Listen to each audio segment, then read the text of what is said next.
A'udzubillahi minasyaitonirrajim. Bismillahirrahmanirrahim. Alhamdulillahirabbil alamin. Allahumma shalli ala sayyidina wa maulana Muhammadin wa ala alihi wa sahbihi wa sallim ajma'in. Rahimakumullah. Syukur alhamdulillahirabbil alamin. Pada hari ini kita bisa melaksanakan kajian kita yang ke-191 ya.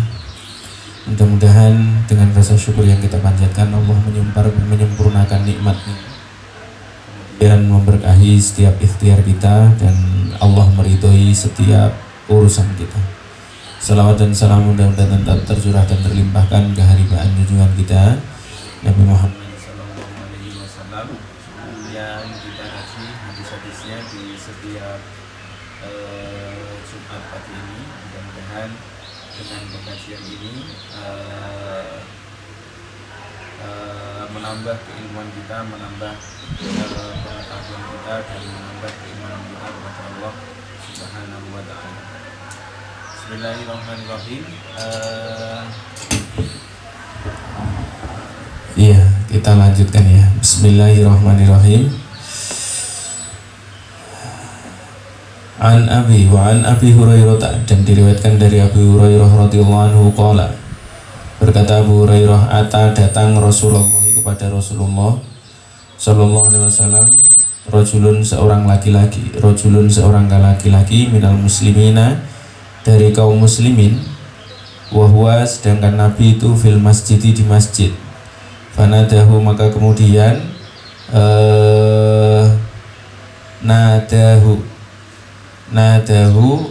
kemudian si laki-laki itu mendekati Rasulullah seraya memanggilnya. Faqala, maka berkata si laki-laki, ya Rasulullah, wahai Rasulullah, inni zanaitu, ini sesungguhnya saya zanaitu, saya telah berzina. Fa'aradu, maka berpaling Nabi anhu darinya. Fatanaha tilqa'a wajhihi, maka berpindah si laki-laki tilqa'a wajhihi, di depan Rasulullah. Faqala, maka dia berkata lagi, ya Rasulullah, inni zanaitu, aku itu sudah berzina ya Rasulullah. Fa'aradu, maka berpaling lagi Rasulullah anhu darinya, hatta sanna dzalika alaihi, hatta sehingga sanna mengulangi si laki-laki tadi dzalika tentang pengakuan tersebut, alaihi di depan Nabi, arba'a marratin 4 kali.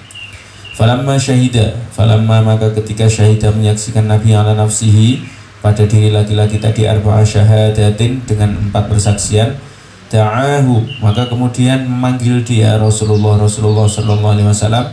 Faqala, maka berkata Nabi, abika jununun, apakah kamu gila ya, apakah kamu gila?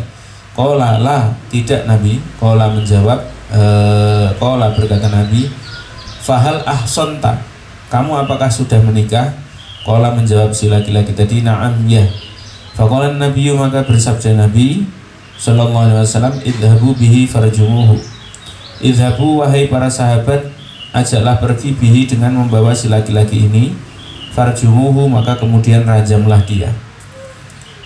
Nah, muttafaqun alaih, hadis ini sahih, diriwayatkan oleh Imam Bukhari dan Imam Muslim, dan disepakati kesahihannya.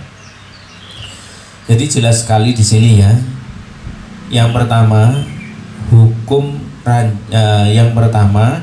had zina, hukuman zina itu bisa dijatuhkan sebab 3 hal. Yang pertama itu karena karena ada persaksian. Jadi dia tertangkap dan disaksikan oleh orang banyak, maka ketika disaksikan lebih dari 4 saksi, itu berarti dia jatuh apa? Jatuh had zina hukumnya ya, jadi jatuh hukumannya. Yang kedua adalah bil hubla, dengan kehamilan. Nah, itu kalau sudah kehamilan itu susah ya. Jadi kalau itu sudah jelas-jelas dia zina. Yang ketiga itu adalah dengan dengan pengakuan. Nah, pengakuan itu tidak bisa langsung diiyakan, kecuali dia 4 kali menyampaikan pengakuan tersebut. Ya, pelan-pelan kita pahami dulu. Jadi 3 hal ini menjadikan jatuh hukuman zina. persaksian atau pelaporan di mana saksinya ada 4. Yang kedua adalah kehamilan. Yang nomor 3 adalah pengakuan, dan pengakuannya itu 4 kali ya. Jadi seperti itu, seolah-olah dia bersumpah.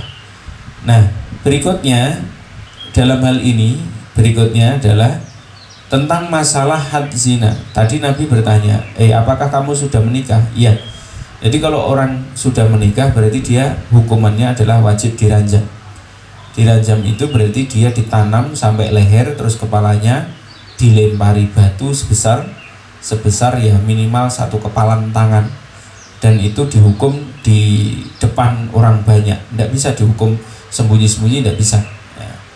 Terus fadilahnya apa? Fadilahnya seseorang yang sudah dirajam oleh Allah, oleh umat Islam dalam hukum Islam itu, maka dia akan terbebas dari seluruh dosanya sampai mati ya, sampai mati hukumannya. Nah, kita lanjutkan lagi. Yang menarik menggelitik dari hadis ini adalah Nabi itu berkali-kali fa'aradhu anhu. Nabi itu berpaling darinya. 4 kali itu berpaling ya. 3 kali, 4 kali itu Nabi berpaling. Nabi, saya pernah berzina. Ditinggal pergi. Ini ada beberapa hikmah ya. Ada beberapa hikmah yang bisa kita petik. Dalam hadis ini menandakan bahwa sebenarnya Nabi itu tidak suka menghukum orang dengan hukuman mati. Pelan-pelan ya. Sebenarnya Nabi itu tidak suka menghukum seseorang dengan hukuman mati. Karena hakikatnya nafas itu menjadi modal sebuah pertaubatan. Makanya Nabi tadi bertanya, Faqala abika jununun, kamu itu apa gila gitu. Ya kalau gila kenapa bisa kamu lakukan itu ya, satu, kenapa bisa ini kamu lakukan. Yang kedua, kamu itu kan sudah ngerti bahwa ini adalah larangan. Yang ketiga, hendaknya sebelum engkau mengakui ini tobat saja, kan begitu. Jadi kalau orang punya aib, hendaknya tidak usah diceritakan ke siapa-siapa, malah kamu ceritakan kepada saya. Itu mafhumnya seperti itu, pemahamannya begitu. Makanya Nabi tidak terlalu suka. Tidak suka kalau beliau itu diadukan, Nabi saya pernah melakukan kesalahan ini, biar saya tidak tahu, ganggu saja gitu. Jadi itu yang membuat saya itu kadang-kadang terlalu jengkel dengan jamaah yang terlalu ribet dengan Ustadz, saya salah begini, sudah tahu salah perbaiki, sudah tahu salah malah bikin kotor hati saja datang ke sini ya gitu. Kadang-kadang sudah tahu salah, sudah tahu cara mengobatinya ya, disuruh ngaji aja susah.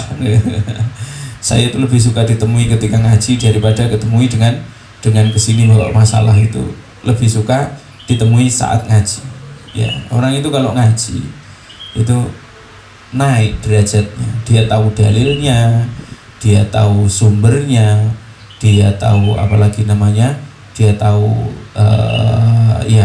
kondisinya begitu. Bahkan kalau ngaji seperti ini kan saya ini dalam kondisi tidak emosi gitu, tidak terbawa emosi. Kalau saya memutuskan membela ya bisa jadi saya emosi, atau kalau saya kemudian memutuskan membenci di luar ngaji ya, di luar ketika saya mengajar ya, itu namanya bisa jadi saya juga dengan emosional saya. Tapi kalau ngaji begini kan jelas, sumbernya jelas, kitabnya jelas ya, riwayatnya jelas, penjelasannya juga jelas. Nah ini Nabi itu tidak suka orang ngaku salah di depannya Nabi. Sebenarnya Nabi itu tidak suka.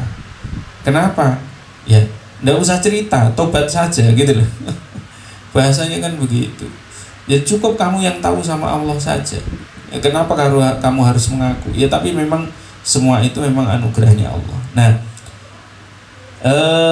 dalam hal ini nanti kita akan melihat bahwa namanya itu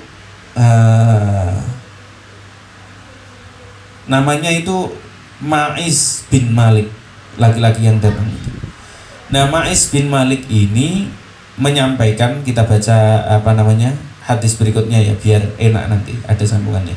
Wa 'an Ibnu Abbas, dan diriwayatkan dari Ibnu Abbas radhiyallahu anhu, qala berkata Ibnu Abbas, Lama ata Ma'iz bin Malik, ketika datang Ma'iz bin Malik ila Nabi kepada Nabi sallallahu alaihi wasallam, qala lahu, Nabi itu sebenarnya sudah bilang kepadanya, Ma'iz, la'allaka qabbalta, jangan-jangan kau hanya mencium, au amasta, atau engkau itu hanya memeluk saja, au nadhurta, atau engkau hanya melihat saja. Ya, dia malah bilang, qala, menjawab, la ya Rasulullah, tidak ya Rasulullah, saya memang berzina. Rawahul Bukhari, hadis ini sahih diriwayatkan oleh Imam Bukhari. Dan Nabi ini menjelaskannya kayak begini, artinya syukurilah nafasmu yang masih ada. Jika memang engkau terjatuh di situ, bertaubatlah. Saya tidak usah dikasih tahu, tidak usah disampaikan kepada yang lain, karena Allah itu ketika menutup sebuah aib, jangan engkau buka. Bisa jadi Allah itu ketika menutup aib yang engkau pernah lakukan, itu memang Allah menginginkan ada ampunan di situ, ada rahasia, ya ada pembelajaran di situ, ya memang langsung dari Allah. Dia ngaku di depan ustadznya atau ngaku di depan orang lain, dosa saya itu banyak ustadz, ya itu banyak apa itu, jangan-jangan malah di belakang malah tidak begitu, ya. Jadi lebih baik ya kalau malam yang ketika di hadapan Allah ya fafadat ainah gitu. Kalau perlu ya istrinya, anaknya tidak tahu. Ya, kalau perlu orang terdekatnya, ayahnya, orang tuanya tidak tahu, ya cukup dirinya dengan Allah saja. Fafadat ainahu, kemudian kedua matanya itu menangis di depan orang. Nah, apa itu? Ya, yang begitu-begitu itu tidak lucu, ya. Kalau di depan ustaz saya salah, Nabi itu tidak suka kayak gitu. Ya, hadisnya soalnya. Ya. Ngaku dosa di depan Nabi bukan kok tidak suka, itu tidak. Hendaknya engkau syukuri umurmu kalau kamu mengaku di sini. Bisa jadi ya kalau memang engkau mengaku lillahi ta'ala, ya bisa jadi itu menjadi pertaubatan. Tapi kalau memang itu engkau tidak mengaku, kalau engkau mengakui mengakui ketika menghadap Rasulullah itu hanya sebuah emosional atau hanya ingin dianggap sebagai orang yang berani, gentle dengan kesalahannya, ya itu kan niat yang tidak tepat. Nanti jangan-jangan setelah dihukum ya ternyata hukuman itu tidak habis di dunia, ternyata masih ada hukum-hukum di akhirat. Nah gitu ya. Tetapi dalam syarah hadisnya dijelaskan bahwa Ma'iz bin Malik ini memang rasa takutnya kepada Allah. Jangan-jangan dia tidak bisa bertaubat sehingga dia akhirnya menyampaikan itu di depan Nabi, ya. Jadi Ma'iz bin Malik ini sahabat yang baik, hanya memang beliau kepleset. Nah saat kepleset seperti ini, kemudian saking bingungnya, jadi bingung sekali nih orang menghadap Nabi. Setelah menghadap kepada Nabi, nah terus kemudian Nabi pokoknya tidak ada yang menyelesaikan, udah matilah sekarang, yang penting dosa saya habis, gitu bahasanya Ma'iz bin Malik itu begitu. Daripada nanti kalau saya hidup yang panjang malah saya bisa berpotensi kepleset lagi, ya ini tidak bisa dipersalahkan, ya. Jadi Nabi merasa kasihan kepadanya. Ya hendaknya kalau kamu punya dosa yang tahu hanya kamu dengan Allah, kamu bertaubat saja. Itu kalau dalam sudut pandang nabinya begitu. Tapi ya di antara jamaah atau di antara di antara umatnya Nabi atau sahabatnya Nabi itu namanya Ma'iz bin Malik itu, dia memang jangan sampai saya ini nanti kalau usia panjang malah tidak saya gunakan untuk bertaubat. Nah karena daripada nanti takutnya kalau tidak digunakan bertaubat, ya lebih baik saya mending dirajam saja sekalian sebagai pertaubatan saya. Nah gitu ya, Masya Allah ya. Ya begitulah sudut pandang. Makanya Nabi itu terus nyuruh orang, ya Nabi itu menyuruh orang tidak menangani sendiri. Maka di sini redaksi hadisnya, izhabu wahai para sahabat, bawa dia. Idhabu bihi, zahababi itu artinya hamalah kalau dalam istilah bahasa itu. Bawa dia, para sahabat bawa dia. Farjumuhu, maka ranjam dia. Nabi yang tidak mau, karena ya kasihan, ya iba, ya sebagainya. Ya, Nabi itu Nabi itu memiliki rahmat, memiliki kasih sayang. Fabima rahmatin minallahi lintalahu. Nah, kadang-kadang kita ini sebagai guru, meneliti atau melihat, mencari kesalahan tim atau mencari kesalahan santri itu ya kadang-kadang ya penting satu waktu. Tapi rasa kasih sayang kita itu harus dilebihkan, ya. Rasa kasih sayang itu harus dilebihkan. Kenapa? Kalau kita hanya sibuk mencari kesalahan mereka, kesalahan tim atau kesalahannya santri atau kesalahannya siswa, ya itu ujung-ujungnya hanya mengotori hati kita, ya. Orang kok ngurusi salahnya orang lain gitu. Tapi ya harus teliti, harus waspada.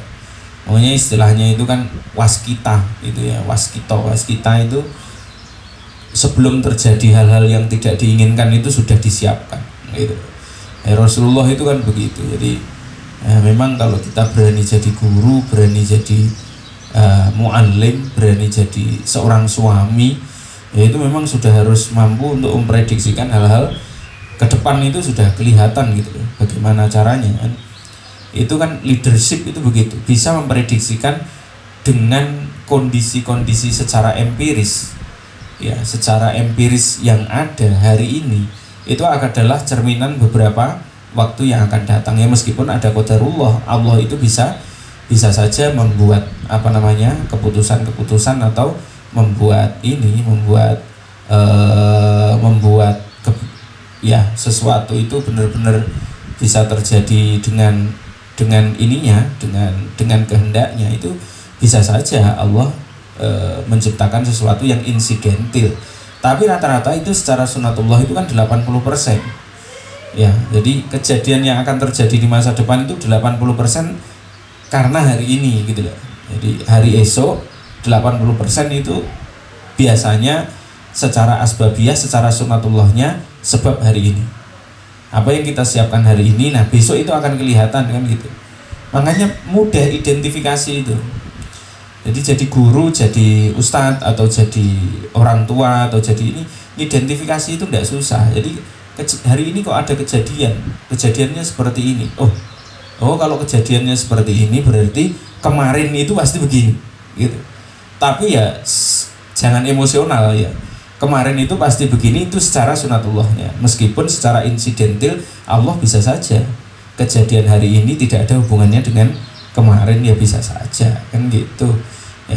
Jadi kalau dibilang orang itu kan kalau bicara tentang kaya dan miskin ya, kekayaan orang hari ini itu 80% karena dia rajin bekerja, rajin menabung, disiplin dalam keuangan kan begitu.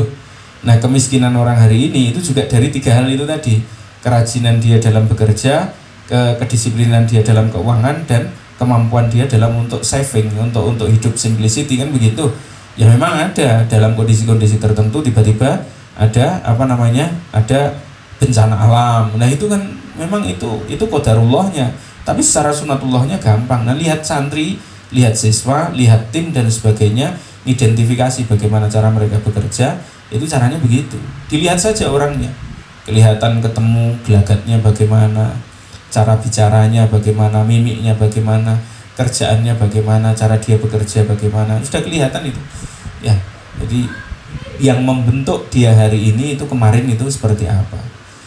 Kalau bahasanya Sayyidina Athaillah kan wurudul imdad bihasabil isti'adad gitu. Wurudul imdad, datangnya pertolongan Allah hari ini kan bihasabil isti'adad, sebab kesiapan seseorang sebelumnya kan begitu. Nah ini celakanya kita itu kan tidak pernah siap-siap. Ya santai lah, tapi ya pinter gitu ya. Ya itu jadi tentang keilmuan seperti ini kan ilmu tauhid. Nah Nabi itu juga begitu, para sahabat ya seperti itu. Nah ya sudah, kalau memang itu keputusanmu ya sudah, kamu dirajam saja, nanti menghadap kepada Allah. Saat menghadap kepada Allah dosamu sudah habis. Nah itu ya, jadi tentang Ma'is bin Malik. Bismillahirrahmanirrahim. Wa an Umar, dan diriwayatkan dari Umar bin Khattab radhiyallahu anhu annahu, bahwa satu hari Sayyidina Umar itu berkhutbah. Faqala, maka berkata Umar, innallaha, sesungguhnya Allah ba'atha, mengutus Muhammad dan Nabi Muhammad bil haqqi, dengan perkara hak, wa anzala kemudian menurunkan Allah alaihi kepada Nabi Muhammad al-kitab kitab, fakana maka adalah sesuatu fima di dalam hal anzala yang Allah turunkan, Allahu yang anzala yang menurunkan Allah alaihi kepada Nabi Muhammad itu adalah ayatul rajmi, ayat rajam. Qara'naha yang kita yang kita bisa membacanya dari ayat tersebut, wa wa'ainaha dan kita bisa menghafalnya, wa aqalnaha dan kita bisa memahaminya. Farajama maka kemudian meranjam Rasulullah sallallahu alaihi wasallam, warajamna kemudian kita. Jadi Umar bin Khattab menggantikan Rasulullah itu artinya ketika menjadi khalifah hukum rajam itu tetap ada ba'dahu setelah Nabi.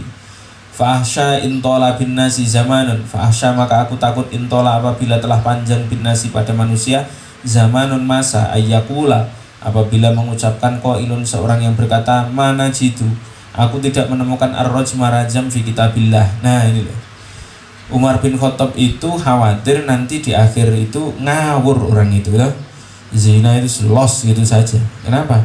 Karena saya tidak menemukan ayat di dalam Al-Quran tentang membahas rajam. Memang di dalam Al-Quran tidak ada ayat rajam. Maksud yang dimaksud oleh Sayyidina Umar ayat rajam yang disampaikan oleh Rasulullah itu adalah hukum rajam itu wahyunya Allah yang disampaikan oleh Rasulullah lewat hadisnya. Dikunci. Nah, kenapa kok wahyu itu disebut ayat oleh Umar bin Khattab? Karena wa ma yantiqu 'anil hawa in huwa illa wahyu yuha, begitu. Nah, orang gara-gara sudah baca Al-Qur'an, di dalam Al-Qur'an itu kan fajlidu kulla wahidin minhum mi'ata jaldah, hanya 100 cambukan Ustaz. Nah, ya 100 cambukan itu hukumnya Allah. Dalam tafsirnya, dalam rinciannya, dalam bayannya itu Rasulullah menjelaskan harus diranjam kalau dia muhson. Ya kalau ghairu muhson ya dia bisa dijilid. Tapi kalau sudah muhson, sudah pernah menikah, dia janda atau dia duda, nah kemudian dia harus diranjam, begitu. Nah takutnya setelah Umar nanti orang tidak berani meranjam. Ya ini memang repot. Karena lembutnya Rasulullah itu kan, ya sudahlah, kalau kamu punya dosa ya selesaikan dengan Allah saja, kan begitu. Nah beda dengan Umar. Makanya Umar disebut dengan Al-Faruq. Beda itu bukan beda Umar jadi galak atau jahat, itu tidak. Umar itu tegas. Umar itu Umar itu sahabat yang hati-hati, gitu loh. Jadi perbedaannya di situ, bukan perbedaan masalah bagaimana atau bagaimana. Jadi saya khawatir di zaman akhir itu ada orang bilang bahwa saya tidak menemukan ayat rajam di dalam Al-Quran. Memang tidak ada di dalam Al-Quran. Yang ada adalah dalam sunnatullah. Nah itu semuanya adalah wahyunya Allah. Dalam sunnah Rasulullah itu adalah wahyunya Allah yang lewat lisannya Nabi berupa hadis tersebut. Fayadillu bitarki faridoti anzalaha. Fayadillu maka menjadi tersesat kalian bitarki faridotin sebab meninggalkan sesuatu yang fardu, anzalaha yang menurunkannya Allah kepada kalian. Wa innar rajma dan sesungguhnya rajam itu hakun hak fi kitabillahi ta'ala di dalam kitabnya Allah ta'ala, alaman zana, alaman fi kitabillahi ta'ala itu maksudnya bukan di dalam Al-Qur'annya Allah, kitabnya Allah, dalam keputusan Allah yang dikukuhkan oleh Nabi. Ya, dalam keputusan. Jadi kitab itu belum tentu ditulis ya. Jadi contohnya kayak sholat ini. Inna sholata kanat 'alal mu'minina kitaban mawquta. Sungguh sholat itu bagi orang-orang mukmin adalah catatan yang sudah diwaktu-waktukan. Maksudnya catatan itu mafrudotan, yang difardukan. Jadi maksud saya di sini adalah wa innar rajma dan sesungguhnya rajam hakun itu hak fi kitabillahi ta'ala di dalam keputusan kewajiban dari Allah Ta'ala lewat lisan Nabi dalam hadisnya Nabi. Alaman bagi orang zina yang melakukan zina idza ahsana ketika dia sudah menikah, minar rijali dari golongan laki-laki, wan nisa'i dari perempuan. Idza qamatil bayyinah, yang pertama alasannya adalah idza qamatil bayyinah, jika sudah ada saksi, au kana habalu atau ada kehamilan, awil i'tirafu atau pengakuan. Saksinya 4, pengakuannya 4 kali. Muttafaqun alaihi. Ya, sudah jam 6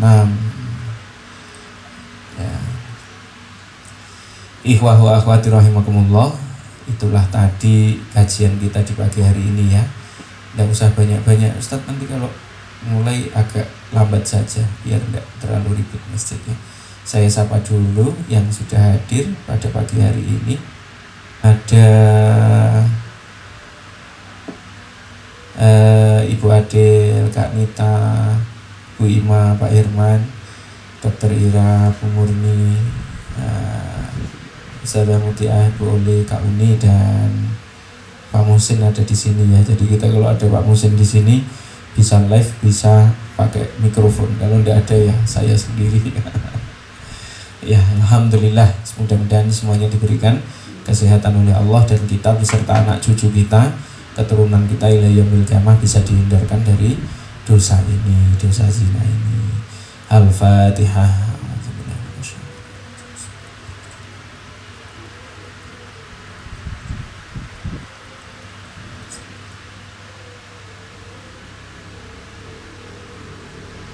Subhanakallahumma wa bihamdika asyhadu an la ilaha illa anta astaghfiruka wa atubu ilaik. Wa lafu minkum. Assalamualaikum warahmatullahi wabarakatuh.